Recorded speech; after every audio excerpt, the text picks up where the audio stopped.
Vinayaka Chavithi holidays అయితే complete చేసుకున్నాం. ఈ రోజుతో వినాయక చవితి అయిపోయింది.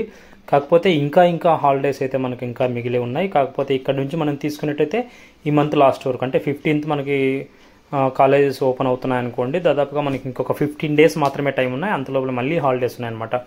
ఇది ఎలా సార్ అని మీరు అనుకుంటూ ఉన్నారా? ఒక్కసారి అయితే ఆంధ్రప్రదేశ్ ఇంటర్మీడియట్ బోర్డు ఇచ్చినటువంటి లెటర్ ద్వారా మనం క్లియర్గా తెలుసుకుందాం.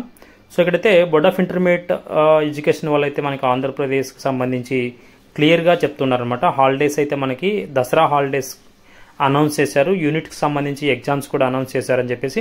సో మనకైతే చదువుకోవడానికి మాత్రం లెసన్స్ చెప్పడానికి ఒక 10 days పోయినా ఇంకొక 5 days చదువుకోవడానికి ఉంటుంది. వెంటనే ఎగ్జామ్స్ ఉంటాయి. ఎందుకంటే దసరా హాలిడేస్ మనకి దగ్గరలో ఉన్నాయి కాబట్టి గవర్నమెంట్ కూడా ఆల్మోస్ట్ అనౌన్స్మెంట్ అయితే ఇచ్చేసింది కాబట్టి. సో మనకి చదివే వాళ్ళకైతే అసలు చదవడానికి టైం కూడా కుదరడం లేదు. మరి హాలిడేస్ను ముగించుకొని వచ్చే లోపల మళ్ళీ ఇంకో హాలిడేస్ అంటే మనకి చాలా ఎడ్యుకేషన్కి అయితే మనం డ్రాబ్యాక్ అయ్యే అవకాశం అయితే ఉంది. సో డ్రాబ్యాక్ కాకుండా ఖచ్చితంగా బాగా చదివి మళ్ళీ హాలిడేస్ అనమాట దసరా హాలిడేస్ తీసుకోవచ్చు. సో ఇక్కడ చూసినట్టయితే మనకి దసరా హాలిడేస్ని ఇక్కడ నేను రౌండప్ చేశాను.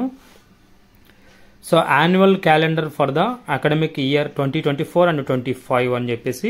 సో ఇక్కడైతే చూడొచ్చు మనం.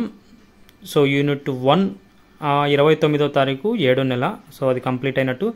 తర్వాత యూనిట్ 2 కూడా మనకి 29/8 ఇలా కంప్లీట్ అయిపోయింది. సో ఇక్కడ క్వార్టర్లీ ఎగ్జామ్స్ అయితే ఇక్కడ అనౌన్స్మెంట్ అయితే ఉంది కదా, 23 నుంచి స్టార్ట్ అవుతాయి అన్నమాట 9వ నెల. సో ఇక్కడ చూసినట్టయితే ఇది కూడా కంప్లీట్ అయినాయి. ఇప్పుడు దసరా హాలిడేస్ గురించి చూద్దాము. సో ఇక్కడ 3/10/2024 నుంచి 11/10/2024 వరకు దసరా హాలిడేస్ అయితే ఉన్నాయి మనకి.